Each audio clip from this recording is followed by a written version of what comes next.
I'm gonna teach you everything I know about networking as a music producer. We're gonna cut out all the bullshit and just give straight knowledge. If you're new here, why should you trust this fucking little white bearded kid? You should trust me because I'm an 18-year-old producer making over 5 figures. I have some pretty decently big songs, and honestly, my strongest suit as a producer is building connections with artists. I've been able to travel and do some cool things with some of my artist friends, and honestly, going into 2024, I think that's one of the most important things you could do. First thing I want to talk about is what is networking and why is it important? I'm sure you've heard this quote before, but they say your network is your net worth. If you want to make some real money, you got to know some real fucking people. You know, we've all tried to go solo, but at the end of the day, you grow way faster by, learning from other people, connecting with other people, and working with other people. So now that you have that out of the way, what actually is networking? A lot of people get this shit wrong. They think there's some secret formula, but just cut all this shit out. It's simply just social skills. And if you know me in real life, or if you're one of my music friends, you know I have absolute dog shit social skills. So how is one of his best traits as a producer working with artists and networking? 1, my social skills have gotten better over the years. They're still fucking dog shit, especially the people that know me in real life. The music people, not so much. But if you know me in real life, you know how fucking bad it is. But they've improved drastically over the past year and a half, I'd say. And I'm just specifically good at talking to artists. I know how to sweet talk them to use my beats and shit. But it's all about improvement, basically. That's what I'm trying to get at here. You have to want to improve. You have to keep trying to improve. You can't just keep doing the same thing every day and hoping for this new result. But for me, what helped me the most was surrounding myself with more extroverted people. That really helped me speak more.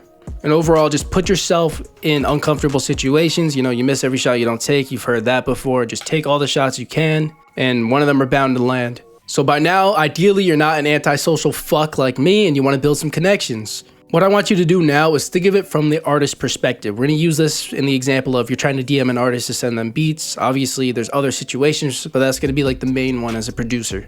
As we all know, and if you don't, Instagram is the best place for networking. It's the best place in the music industry. It's where most people are. So thinking of it from the artist perspective, why would Drake open your DM of, this fucking random ass producer with a blank profile, no reputation, no accomplishments?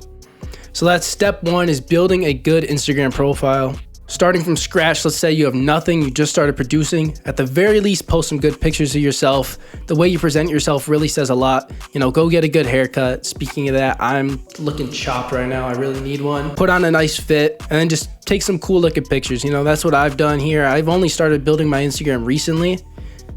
The only reason I've been successful in the past is because of the other things I'm gonna talk about. But step 1, take some good pictures at the very least.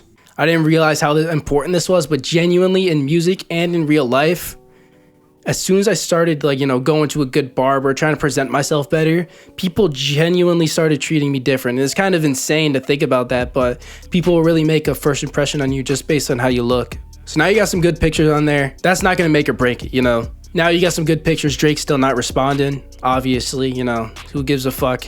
Next, you need to have some type of reputation. So for me, my biggest reputation is the streams I have on my placements, but that required me networking with artists. So, you're kind of in this loophole, you're stuck. How do you get to the artists if you need prior accomplishments to get to the artists?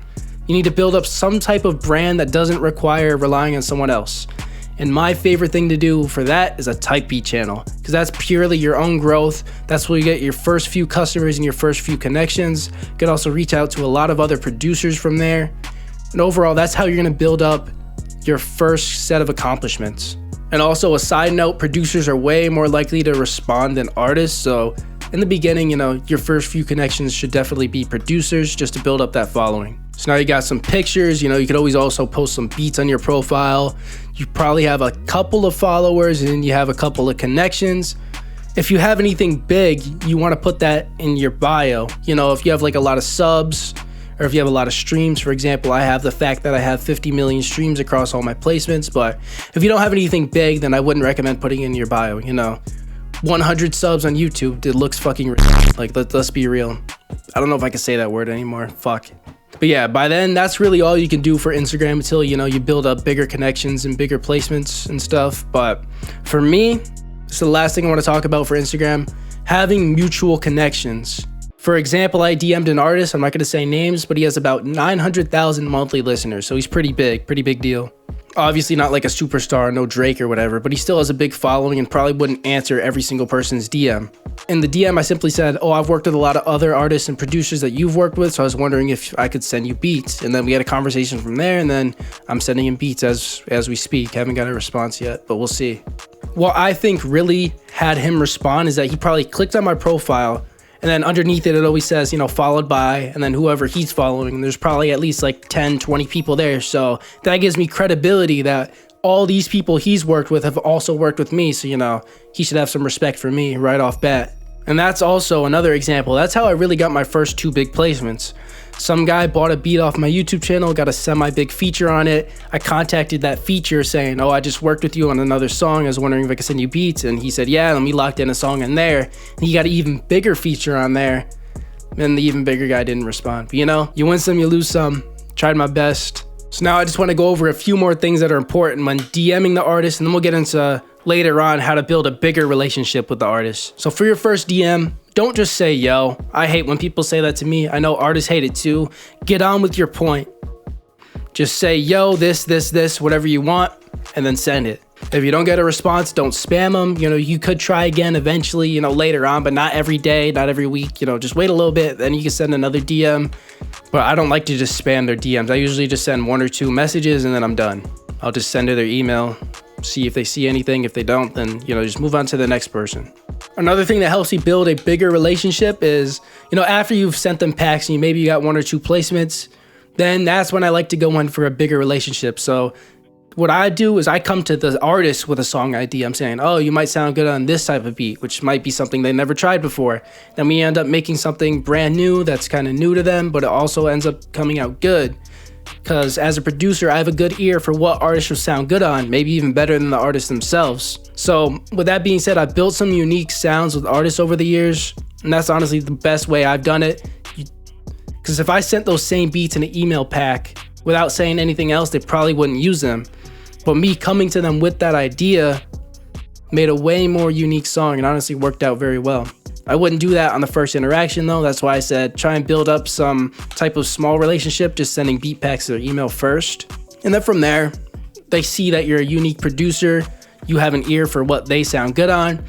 And from there, you know, usually I like to get their phone number or we talk in Discord, but getting a call somehow, working on a call builds a bigger relationship because then you can actually talk to the person directly.